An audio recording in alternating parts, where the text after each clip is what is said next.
폐암이라든지 위암, 유방암 이런 식으로 좀 유병률이 높거나 아니면은 특정 성별이라든지 특정 인구에서만 많이 발생하는 그런 암들도 있죠. 유방암 같은 경우 그런 경우 어떤 좀 유전적 요인이라든지 원인 같은 걸 찾아낸다든지 앞으로 어떤 식으로 질병이 많이 발생될 거다라고 이제 예측하는 그런 학문이라고 보시면 되기 때문에 단순히 질병에만 전염병에만 국한되는 게 아니다. 그래서 코로나 같은 전염병뿐만 아니라 비전염병에도 국한이 되고 그 다음에 정신보건, 인구학, 보건통계, 보건행정, 사회보장, 보건교육 그렇죠. 그래서 요새 코로나 이런 질병 같은 경우도 대부분 다 통계에 기반해서 이루어진다고 보시면 되고요. 자, 임상적 분야로는 모자 보건, 성인 보건, 가족 계획, 보건 간호학, 이런 파트들이 있을 수 있고, 응용적으로는 공예, 산업위생, 다양하게 기초적, 임상적, 응용적 이렇게 나눠지는데, 이런 거는 잘 모르셔도 돼요.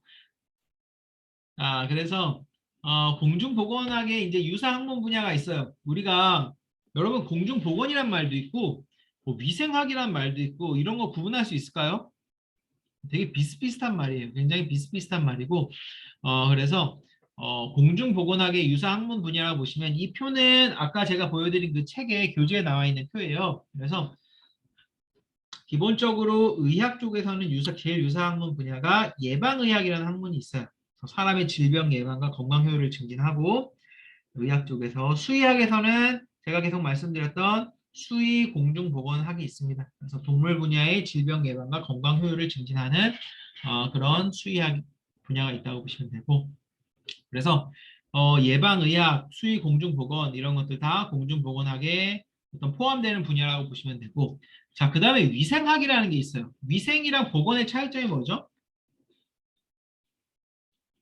되게 비슷한 개념이죠. 그래서 위생이나 보건이나 사실은 되게 엄격하게 좁은 의미에서는 차이가 있지만 넓은 의미에서는 차이를 두기가 쉽지가 않습니다. 그래서 일단은 위생학이란 분야가 있는데 위생학은 좁은 의미에서는 아까 말씀드렸듯이 환경위생, 식품위생, 가축위생, 산업위생 이렇게 위생 붙으면 되는데 넓은 범위에서는 공중보건, 동물 공중보건 이런 식으로 되는데 그래서 지금 여기서 보면은 약간 좁은 의미에서는 위생이라고 부르지만 넓은 의미에서는 보건이라고 부른다라고 또 하는데 꼭 그렇지만도 않습니다. 여러분 식품 보건, 환경 보건, 가축 보건 이렇게 바꿔도 사실 이상하지 않아요. 그래서 사실은 위생이랑 보건이랑 사실은 조금 구분하기가 애매한 부분이 있다. 위생이든 보건이든 결국은 이제 질병을 예방하고 그런 부분에서 굉장히 이제 중요하다고 보시면 되고 보통 위생 보건 그다음 이런 것들은 대부분 치료보다는 포커스를 맞추는 게 예방입니다. 예방. 지금 보시면 예방의학이라고 되어 있는 것도 사실 마찬가지예요. 여러분 지금 코로나 같은 경우도 걸린 사람이 얼마냐, 확진자가 얼마냐 해서 확진자를 관리하는 것도 중요하지만 확진자를 관리하고 격리하고 그 이유가 뭐예요? 더 많은 사람들이 걸리지 않게 하려고 하는 거거든요. 그래서 사실은 공중보건이나 이런 분야가 사실은 그러니까 이미 걸린 사람들을 치료하는 개념도 중요하겠지만 더 중요한 부분은 안 걸린 사람에게 병이 걸리지 않도록 미리 예방하고 미리 방지하고 그런 것들에 더 포커스를 맞춘다고 보시면 돼요. 자, 그래서 사회의학, 사회적인 유해 요인을 제거하고 지역사회의학, 의료 환경 변화에 대응하고 인구라든지 사회구조라든지 요구 다양성이라든지 그다음 건설의학, 건강증진의 개념을 강조한다. 건강상태 최고도 증진. 자, 이런 파트는 되게 그냥 워낙에 하나하나가 학문 분야가 워낙에 큰 분야라서 그냥 개략적으로 그냥 이런 게 있다 정도만 알아두시면 되고 이 슬라이드는 그냥 이런 게 있다 정도만 알아두시고 중요한 부분은 아닙니다. 그래서 아까 말씀드렸듯이 이제 위생학이란 표현이랑 굉장히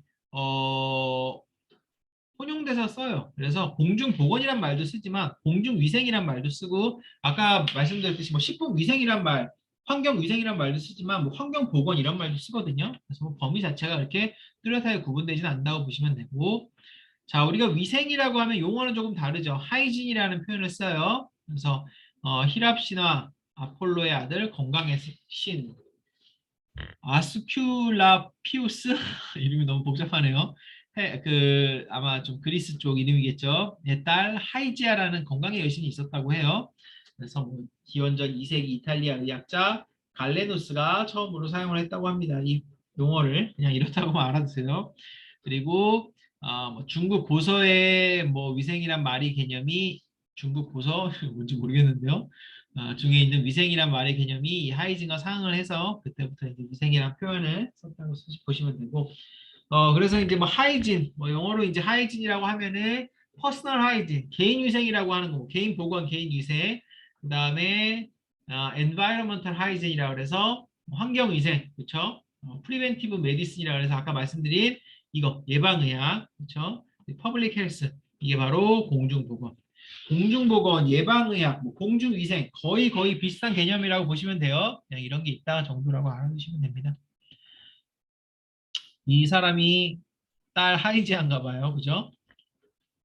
그래서 사실 제일 많이 혼용되는 개념은 위생보다는 예방의학이라는 표현을 많이 써요. 그래서 요새는 공중보건이라는 표현보다는 예방의학이라는 표현을 많이 쓰고 제가 있던 수의 공중보건 학회라고 있었는데 일이 바뀌었어요. 수의 예방학회. 사람 같은 경우도 공중보건학이 예방의학으로 바뀌기도 합니다. 그래서 예방의학, 공중보건 좀 혼용돼서 많이 쓰고 있고 예방의학이라고 하면 그냥 공중보건을 일컫는다고 보시면 돼요. 왜 예방의학이라는 말을 많이 쓰냐면 아까 말씀드렸듯이 공중보건이라는 학문이 뭐라고요?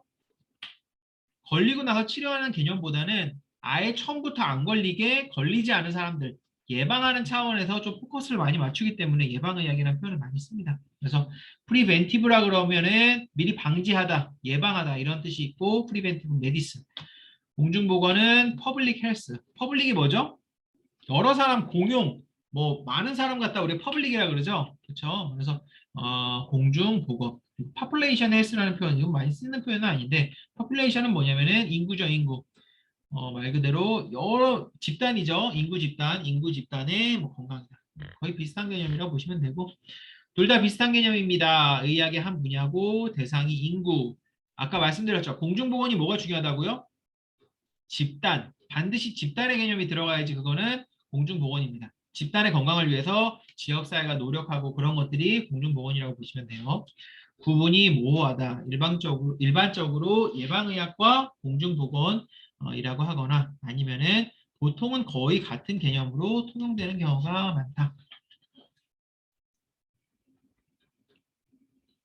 자, 그래서 공중보건학의 역사를 보시면은 뭐 역사 크게 중요하겠습니까? 그냥 한 귀로 듣고 한 귀로 흘리세요.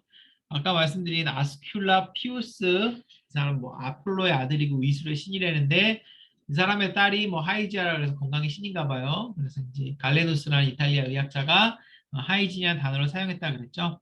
그래서 이제 이게 고대부터 사실은 뭐 국어, 이장제도, 수육검사, 가옥청결법 등이 고대 이집트부터 이제 시작이 됐다 그래요. 그래서 고대 이집트라 그러면은 그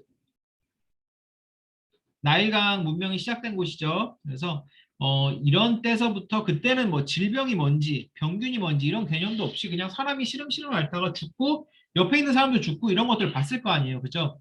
이제 어쨌든 그런 것들을 보면서 이게 퍼져나가는구나 하면서 어떤 뭐 국어, 이장제도, 수육검사, 가옥, 청결수법 같은 것들을 시행했다고 그래요. 뭐 꼭 알 필요 없는데 국어는 뭐냐면은 뭐 구글 같은 데 찾아보셔도 돼요. 여러분들 그 배수로 있죠, 배수로. 그쵸? 그 배수로 같은 거 이제 보면은 어 배수로라든지 하수로라든지 이렇게 좀 물을 공급하고 빠지는 그런 시설을 이제 세멘트처럼 이제 쫙 해놓은 거예요. 그걸 이제 국어 시설이라 그래요. 그다음에 뭐 묘를 이장하는 제도라든지 아니 뭐 고기 검사 같은 거, 가옥 청결법 이런 것들을 뭐 했다고 합니다. 히포크라테스는 잘 아시죠? 그래서 의학의 아버지라 그러죠. 그 다음에 이제 중세시대 들어가면은 그 유명한 흑사병, 소위 얘기하는 패스트가 출현하게 됩니다. 패스트라는 게 뭐죠? 여러분, 패스트가 무슨 질병이에요? 옛날에는 흑사병이라 그래서 뭐 중세 유럽 인구의 3분의 1을 죽였다. 뭐 그랬죠. 그죠? 지금은, 지금도 패스트가 있나요, 없나요? 지금도 있습니다. 한국에는 잘 발생하지 않지만 미국 같은 경우는 고양이라든지 야생동물을 통해서 이렇게 막 턱이라든지 임파절이 부어가지고 이게 사람한테 감염되는 경우가 있어요. 보통 옛날에는 쥐를 통해서 이게 감염이 됐어요. 쥐가 가지고 있는 쥐벼룩을 통해서 감염되고 지금은 이제 쥐보다는 그 보통은 뭐 고양이라든지 특히 미국의 서부 지방 같은 데서 가끔씩 발생되는 경우가 있어요. 옛날에는 걸리면 얄짤없이 죽는 거였는데 지금은 항생제를 써서 치료를 할 수가 있습니다. 그래서 당시에는 이런 걸 막을 수가 없으니까 엄청나게 죽는 거죠, 사람들이. 그쵸? 그러면은 그 쥐는 집을 불태운다 그래도 거기를 탈출해갖고 거기 있는 벼룩이 또 사람한테 옮기고 그런 식으로 페스트가 계속 옮겨서 사람이 너무 많이 죽다 보니까 어떤 공중보건학적인 어떤 관심이라든지 그런 중요도가 굉장히 커진 거죠. 질병 때문에 사람이 죽으니까. 지금도 마찬가지죠. 코로나 때문에 사람이 많이 죽고 많이 감염되고 하니까 전반적인 공중보건, 공중위생에 대한 관심이 상승하고 있는 거죠. 자, 그래서 옛날엔 장기설이라 그래서 어떤 불온한 공기의 변화가 유행을 초래한다. 즉, 지금은 바이러스, 세균, 명확한 어떤 원인체가 있다고 판단을 하고 있지만 그 전에는 지금 뭔가 원인체가 있는지도 모르겠는데 뭔가 공기가 조금 이상해. 이런 식으로 이런 것들이 조금 변화를 초래한다. 질병을 초래한다라고 믿었다고 합니다. 자, 그러다가 기본적으로 산업혁명기에 들어서면서 자, 이 사람 이거 어떻게 읽죠? 루이스 파스테르. 자, 파스테르 잘 아시죠? 여러분 파스테르 우유도 있고 그죠? 파스테르 연구소도 있고 파스테르라는 사람이 결국 질병이라는 것이 미생물에 의해서 발생한다는 것을 처음으로 과학적으로 증명했고 이게 예방의학에 굉장히 새로운 전기를 맞게 됩니다. 자, 옛날에는 공기가 문제야. 아니면은 뭔가 악령이 씌었어. 이런 식으로 굉장히 비과학적으로 우리가 어떤 질병의 존재에 대해서 알았다면은 지금은 이제 아는 거예요. 미생물이 원인이다. 바이러스가 원인이다. 바이러스는 아직 발견 안 했지만 세균이 원인이다. 어떤 게 원인이다. 그래서 어떤 세균을 막으면 된다. 이게 악령이 씌인 것도 아니고 공기가 문제인 것도 아니고 세균이 원인이다. 미생물이 원인이다. 이런 것들을 찾아내기 시작하면서 결국은 그걸 막기 위해서 항생제도 나오고 이걸 막기 위해서 결국은 뭐 손 씻는다든지 그런 보건의 개념도 등장하고 하는 거죠. 자, 그렇게 되면서 예방의학의 새로운 전기를 맞게 됩니다. 그래서 파스테르뿐만 아니라 뭐 코흐라든지 뭐 굉장히 많은 학자들이 이때 나오면서 뭐 그다음에 뭐 제너라든지 그쵸 천연두 같은 거 많은 사람 이런 것들이 이제 본격적으로 중요시되게 되는 거죠. 자, 그러면서 백신의 개념도 나오기 시작하고 자, 한국은 어때요? 한국은 이제 문호 개방이 시작되면서 그때부터 이제 조금 약간 근대 서양식 공중보건이나 위생법이 보급되기 시작했다고 해요.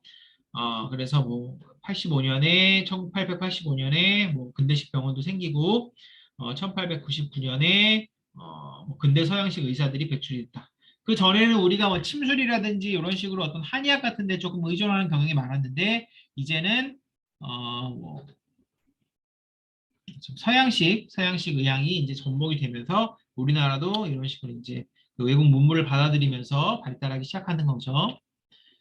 자, 그러다가 이제 그 1910년에 그 식민지가 되죠. 식민지가 되면서 일본 사람들이 좀 본인의 어떤 편이라든지 어떤 그런 위생을 위해서 이런 것들을 막 세우기 시작합니다. 그래서 어떤 뭐 일본 시스템이랑 뭐 비슷하게 뭐 하려고 뭐 그런 것들이 있는 거죠. 그래서 우유라든지 뭐 고기라든지 아니면 가축 전염병이라든지 이런 것들을 그 뭐 일본 총독부 같은 데서 관리를 하기 시작하게 되는 거죠. 그래서 총독부 산하에서 위생행정은 뭐 경찰 행정으로 뭐 일어나게 돼서 뭐 총독부령인이 지금 다 생소한 단어죠.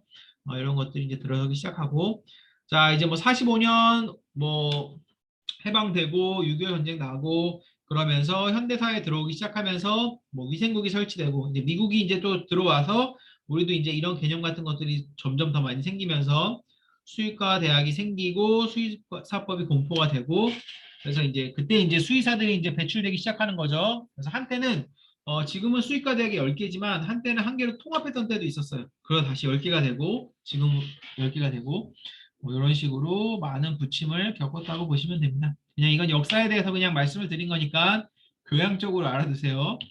공부하실 필요는 없고. 자, 여태까지 우리가 공중보건학에 대해서 이제 막 얘기를 했어요. 그죠? 자, 그러면은 아까 말씀드렸죠. 예방의학도 있고, 수의 공중보건도 있고, 그냥 공중보건도 있고 한데 동물 공중보건학이 뭐죠? 동물 공중보건학? 동물 공중보건학? 자, 우리가 공중보건이라 그러면은 집단의 건강이고, 그죠? 여러 사람의 건강을 위한 게 공중보건학이라 그랬는데, 이 앞에 동물이 붙으면 뭐예요? 그러면은 동물 집단의 건강을 위한 학문이라고 봐도 되나요? 집단을 위한 학문? 동물도 집단이 있죠? 그죠? 야생동물도 집단이 있겠지만, 여러분들 뭐 농장 같은 데 가면은 수백 마리의 소를 몰아넣고 키운단 말이에요. 수백 마리의 돼지, 뭐 수천 마리의 닭을 몰아넣고 키운단 말이에요. 그러면 얘네들도 일종의 어떤 집단, 어떤 군집을 이루고 있는 거죠. 그렇죠? 그래서 얘네들의 질병도 결국은 집단적으로 관리를 해줘야 되는 거죠. 그죠? 그래서 이런 것들에 대해서 공중보건의 개념이 들어갈 수도 있는데, 자, 솔직히 말씀드리면은 동물의 건강이라든지 아니면은 뭐 이런 것들은 사실 사람의 건강만큼 중요하진 않죠. 그렇죠? 그래서 우리가 일반적으로 공중보건학이라 그러면 집단의 건강에 대해서 이야기를 하는데 동물 공중보건학이라 그러면 동물 집단이라기보다는 사람이 연관되는 집단의 학문이라고 보시면 돼요. 자, 가령 조류독감 같은 거 볼까요? 조류독감 같은 거는 어떻게 되죠? 조류독감에 걸리면 닭들이 엄청나게 많이 죽습니다. 그러면 이거는 동물 집단의 건강에 대한 문제인 동시에 조류독감은 사람한테 전염이 되죠. 사람한테도 영향을 줄 수 있는 부분이죠. 그렇죠? 그래서 사람한테도 영향을 줄 수 있는 부분이기 때문에 이거는 사람이랑도 굉장히 밀접한 공중보건학의 분야예요. 그렇죠? 그래서 동물 공중보건학이라 그러면 첫 번째로는 집단이 연관이 돼 있어야 되고 단순히 한두 마리의 동물의 문제로는 우리가 공중보건이라는 표현을 쓰지 않습니다. 동물의 건강, 동물의 질병 예방이 돼 집단이랑 연관이 있어야 되고 두 번째는 이게 또 사람이랑 어느 정도 연관성이 있어야 돼요. 사람의 건강이랑 연관성이 있어야 됩니다. 그래서 동물 공정보건학이라 그러면 사람이랑 사람의 건강과 연관이 있는 어떤 동물이라든지 사람 집단의 어떤 위생이고 보건이라고 보시면 돼요. 말이 좀 어렵죠? 자, 일단은 동물 공정보건학이 제가 아까 서두에서 말씀드렸듯이 명확한 정의가 없어요.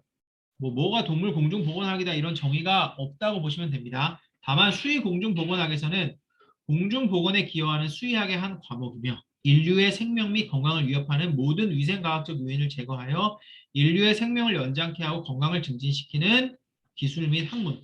자, 동물이 붙고 수의가 붙는데 제일 중요한 거는 사람한테 영향을 미치냐 안 미치느냐 이게 상당히 중요해요. 그래서 동물 공중보건학이라 그러면은 동물의 건강에 관심이 있다기보다는 사람의 건강 그리고 또 뭐죠? 집단 반드시 집단이 연관이 돼 있어야 됩니다. 그렇죠? 사람의 건강과 집단 이 두 개가 연관이 돼 있으면 우리가 동물 공중 보건학이라고 보시면 돼요. 자, 그리고 건강이라고 보면은 건강이라는 게 뭐죠? 단순히 질병이 없는 것뿐만 아니라 신체적, 정신적, 감정적, 영적으로 안녕한 상태. 그래서 옛날에는 우리가 건강하다 그러면은 육체적인 건강만 얘기했지만 지금은 요새 시대는 어떻죠?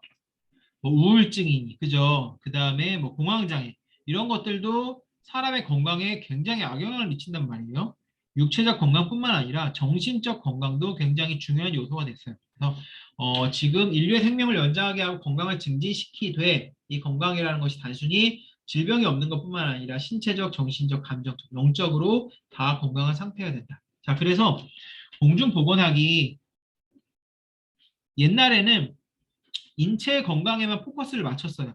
아까 말씀드렸듯이 어떤 전염병이라든지 아니면 뭐 당뇨병 같이 사람의 건강에만 전염이든 비전염이든 사람의 어떤 육체적인 건강에 포커스를 맞췄다면 지금은 정신적인 건강에도 포커스를 맞춥니다. ADHD라든지 그죠? 우울증이라든지 이런 것들도 딱 보기에는 우리가 겉으로 보기에는 건강할 수 있지만 이 사람이 정신적으로는 안녕한 상태가 아닌 거죠. 그렇죠? 그래서 이런 것들까지 역학에서 다 다루고 있어요. 이런 것들도 다 질병으로 보고 정신적인 건강도 굉장히 많이 중요해져서 공중보건학의 범위가 전보다 훨씬 넓어졌다고 보시면 돼요.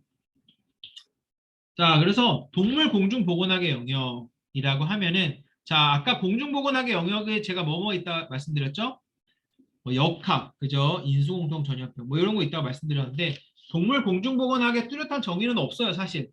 그런데 뭐 영역 자체는 거의 비슷하다고 보시면 됩니다. 수의 공중보건학이랑 첫 번째 제일 중요한 거는 인수공통 전염병의 관리, 자, 그래서 인수공통 전염병이라고 하면은 아까 말씀드렸듯이 조류독감이라든지 그런 것들이 이제 인수공통 전염병이고 이걸 어떤 식으로 진단하고 그 다음에 감시하고 이걸 어떤 식으로 방역을 할 것인가 그런 것들이 이제 인수공통 전염병이라고 보시면 되고 인수공통 전염병의 관리 파트라고 보시면 되고 아까 말씀드렸듯이 제일 범위가 넓고 제일 양이 많은 부분이에요.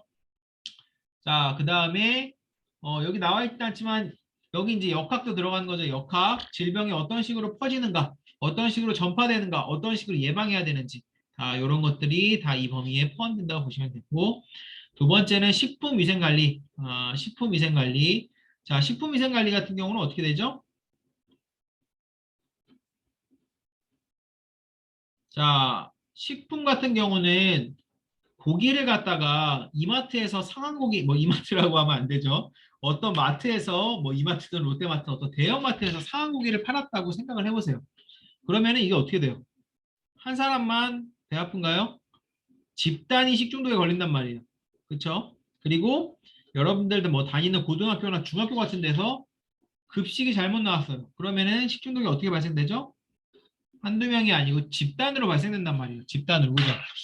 집단의 건강에 영향을 미친단 말이에요. 그래서 식품위생 같은 경우는 공중보건학의 굉장히 큰 분야입니다. 왜? 집단의 건강에 영향을 미치기 때문에. 그래서 뭐 식육, 어패류, 우유, 축산식품 같은 것들 식중독을 일으킨다든지 아니면 기생충이나 원충성 질환을 일으킨다든지 그 다음에 축산식품 잔류 문제. 잔류는 뭐 항생제라든지 농약이라든지 이런 것들이 남아서 사람의 건강에 악영향을 줄 수도 있는 거죠. 이런 잔류 문제 같은 것들. 그 다음에 뭐 부패, 변질, 상하는 거. 그다음에 동물성 단백질의 공급업 같은 것들. 어쨌든 굉장히 식품위생관리도 굉장히 중요한 파트고 그 다음에 아까 말씀드렸듯이 실험동물도 지금은 아니지만 이전에는 한 파트였어요. 그래서 안전성 평가하는 것들 그런 것들도 공중보건학의 영역이고 안전성이 제대로 평가되지 않으면은 이게 집단의 건강에 영향을 미치게 되는 거죠. 그렇죠? 뭐 화장품이라든지 약이라든지 이런 것들 실험을 제대로 안 하고 나가면 어떻게 돼요? 사람이 뭐 기형이 생긴다든지 부작용으로 사망한다든지 이런 것들이 생길 수 있는 거죠. 자, 그리고 아까 말씀드렸듯이 환경위생관리, 그리고 아까 말씀드렸듯이 뭐 수질, 대기, 뭐 수질 같은 경우는 수인성 전염병을 일으킬 수 있고, 뭐 대기는 뭐 미세먼지 같은 것들, 식품 첨가물 같은 것들, 그 다음에 기타 관련 분야는 뭐 식품산업 감독, 동물에 의한 상해, 동물 취급인의 뭐 직업병 관리 등등. 자, 그래서 제일 중요한 파트가 세 파트라고 그랬죠. 아까 거기서 크게 벗어나지 않아요. 첫 번째가 인수공통 전염병 및 역학 파트, 식품위생, 환경위생 이 세 가지 파트가 가장 중요시 된다고 보시면 되고 어, 보통 이거는 정의하는 곳에 따라서 다른데 어떤 곳에서는 인수공통 전염병이랑 식품위생을 제일 중요하게 보기도 해요. 그래서 아까 제가 책의 크기로 말씀드렸죠. 인수공통 전염병 및 역학이 책이 아주 크고 그다음 식품위생이 좀 작고 환경위생 아주 조그맣고 그죠? 이 두 파트가 보통 가장 중요하다고 보시면 됩니다. 자, 그래서 하나, 둘, 세 파트. 그래서 역학이랑 인수공통 전염병학이랑 보통 같이 다뤄요. 그래서 다만 이 책에 보면은 이 두 개를 합쳐놨어요. 역학 이만큼, 인수공통 전염병학 이만큼. 그래서 사실은 두 개가 되게 많이 다른 학문인데 그냥 조금 여기 뭉뚱그려 놨어요. 요거는 저희가 이제 같이 배우고 하면서 좀 학습하는 부분이라고 보시면 되고 참고로 역학은 좀 어려워요. 어렵고 교수님들도 잘 안 가르치려고 그래요. 헷갈리고 어려운 부분들이 많아서 그래서 조금 그런 파트가 있다는 부분을 제가 미리 설명을 드리도록 하겠습니다. 자, 일단은 오늘은 첫날이니까 수업은 여기까지만 하는 걸로 할게요. 그래서 잠시만요. 공유 중지를 하고. 그래서 일단은 오늘 우리가 이제 배웠던 제가 이제 오리엔테이션 했어요. 수업 우리가 어떤 식으로 이제 진행을 할 것이고 자, 그다음에 뭐 평가 어떻게 하는지 그리고 뭐 제 연락처 같은 것도 공유를 해드렸으니까 참고적으로 잘 알고 계시고 그 다음에 아까 말씀드렸듯이 혹시라도 이제 일단은 4월까지 LMS를 진행을 하는데 아까 말씀드렸듯이 뭐 여러분들이 어떤 코로나랑 관련돼서 특히 코로나랑 관련돼서 물론 기타 집안에 무슨 큰 일이 있다든지 하면 저한테 꼭 이야기를 해주시면 돼요. 코로나랑 관련돼서는 꼭 이야기를 해주시면은 제가 그런 것들이 이제 잘 감안을 해서, 어, 그, 뭐 LMS를 듣게 한다든지 해드릴 테니까 그런 것들 미리미리 말씀을 해주시고 그리고 주교재 아까 설명드렸죠. 그래서 주교재 같은 경우는 꼭 살 필요가 없이 지금 수업하는 것처럼 슬라이드로 진행을 한다고 보시면 되고 지금 이 슬라이드 같은 경우는 아마 다음 시간에도 쓸 거예요. 다음 시간에도 이제 사용을 하게 되는데 슬라이드가 이제 업그레이드 된다든지 다음 걸로 이제 교체가 된다든지 뭐 그런 상황이 오게 되면은 제가 미리미리 올려놓겠습니다. 그래서 LMS 시스템에 올려놓을 테니까 LMS 시스템에 올려놓고 여러분들한테 공지를 줄 거예요. 그 슬라이드 올려놨으니까 다운받으시라고. 그래서 그걸 보고 다운받고 수업에 참여하시면 됩니다. 그래서 나중에 대면 수업을 할 때도 그냥 제가 앞에서 PPT 하는 것만 들으면은 수업 진행 뭐 하기가 조금 어려울 수도 있다 보니까 여러분들이 가급적이면은 뭐 뭐든 관계 없어요. 뭐 그 태블릿이든 노트북이든 아니면 출력을 해오셔도 관계없고 가급적이면은 같이 준비를 해서 보면서 수업을 하면은 훨씬 더 원활한 수업 진행이 가능할 거라고 생각이 되고 자, 그 다음에 아까 제가 꼭 주의해서 말씀드렸던 것 중에 하나는 지각을 4번 이상 하면은 절대로 안 된다고 말씀드렸죠. 지각을 4번 이상 하게 되면은 제가 점수를 드리고 싶어도 드릴 수가 없어요. 그래서 지각을 절대로 지각이 아니고 결석, 그죠? 뭐 지각은 해도 된다 이렇게 말씀드리는 게 아니고 지각을 여러분들 하게 되면은 결국은 나중에 점수가 깎여요. 그리고 이런 것들은 나중에 출결 시스템에 지금은 그렇지 않지만 그 스마트 출결이 되면 자동으로 기록이 되는 부분이라서 제가 임의로 수정을 할 수가 없습니다. 그래서 일단은 좀 지각이라든지 결석이라든지 하지 않도록 주의해 주시고 그리고 중간에 아직 뭐 나가진 않았지만 아마 그 과제가 한번 나갈 거예요. 과제가 한번 나가면은 이거는 수의공중보건이랑 동물공중보건학 과목이랑 관련이 있는 분야일 수도 있고 관련이 없는 분야일 수도 있어요. 그래서 어쨌든 그런 것들은 제가 LMS를 통해서 공지를 할 예정이고 여러분들도 필요하거나 이제 궁금한 부분이 있으면은 LMS를 통해서 저한테 이렇게 커뮤니케이션을 해주시면 됩니다. 그래서 커뮤니케이션을 해주시고 뭐든지 언제든지 뭐 제가 이런 멍청한 질문은 왜 하세요라는 얘기는 절대 안 할 테니까 가끔씩 괜히 이런 거 물어보면 민망하지 않을까 해서 안 물어보는 경우도 있는데 그럴 때는 LMS를 잘 활용해서 쪽지를 이용해서 저한테 이제 물어봐도 됩니다. 그렇게 되고 혹시 궁금한 사항 있으신 분 있으실까요? 뭐 질문이라든지 있으시면은 제가 잠깐 시간을 드릴 테니까 여기에다가 채팅창에다가 질문을 한번 써주세요. 아니면 마이크를 켜고 얘기를 하셔도 됩니다. 질문 있으세요? 잠깐 질문을 받을게요.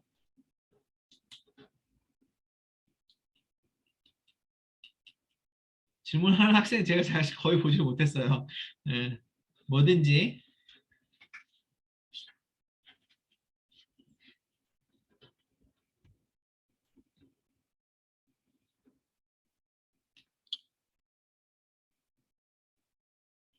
네, 질문은 따로 네, 지금 혹시 치고 있으면 계속 치셔도 되고 따로 이제 없는 걸로 알겠습니다. 그래서 언제든지 질문이나 궁금한 사항 있으면 LMS나 그런 것들 이용해 주시면 될 것 같고 일단은 여러분들 첫 수업이죠. 대학 들어와서 이게 뭐 강의실도 막 옮기고 친구들도 만나고 그래야 되는데 OT도 가서 뭐 여러분들 뭐 이렇게 친구도 사귀고 뭐 술도 마시고 해야 되는데 저는 술 못 마시지만 그런 것들이 없어서 참 너무 아쉽고 지금 코로나 때문에 이런 것들이 많이 제한이 돼서 참 힘든 부분들이 많아요. 그래서 다만 여러분들도 잘 아시다시피 지금 코로나가 이전에는 감염되면 완전 이제 큰일 나서 엄청나게 막으려는 거였다면 이제는 위드 코로나라고 하죠. 이제는 어쩔 수가 없다. 같이 가는 수밖에 없다. 약간 이런 식으로 조금 분위기가 좀 바뀌고 있어요. 물론 확진자가 폭증한다든지 또 병원성이 높은 그런 변이가 나타나면 이런 것들은 언제든지 바뀔 수 있지만 일단 좀 기존은 그렇게 되는 것 같습니다. 그래서 지금 분위기는 조금 그렇게 되는 것 같고 여러분들 스스로 건강관리 잘 하시고 대면 수업이 시작되면은 코로나에 노출이 될 확률이 좀 있겠죠, 아무래도. 그래서 그 아까 말씀드렸듯이 코로나라는 게 지금은 누구한테 뭐 피해를 주고 이런 개념은 없어요, 사실. 지금은 어쩔 수가 없어요. 누가 코로나 걸려가지고 뭐 강의 들었다 해도 그 사람을 탓할 수가 없습니다. 그건 그렇긴 하지만 어쨌든 여러분들 스스로가 좀 건강을 위해서 항상 주의하시고 항상 좀 마스크라든지 그런 것들 잘 착용하시고 항상 뭐 건강이라든지 이런 데 이상이 있으시면은 좀 수업은 둘째 문제일 수도 있으니까 저한테 알려주시면 될 것 같고 자 강의 들으시느라고 너무너무 수고하셨고 이제 그 제가 좀 시간이 지나면은 아마 그 뭐라 그러죠? 그 상담을 위해서 한 두세 명씩 같이 이렇게 개별 상담을 진행을 할 거예요. 그래서 상담 이제 진행을 하게 되면은 그때 또 한 명 한 명씩 얼굴 보고 할 수 있을 것 같습니다. 네, 고생하셨습니다. 이제 나가셔도 좋습니다. 수고하셨습니다. 고생하셨습니다. 수고하셨습니다. 수고하셨습니다. 수고하셨습니다.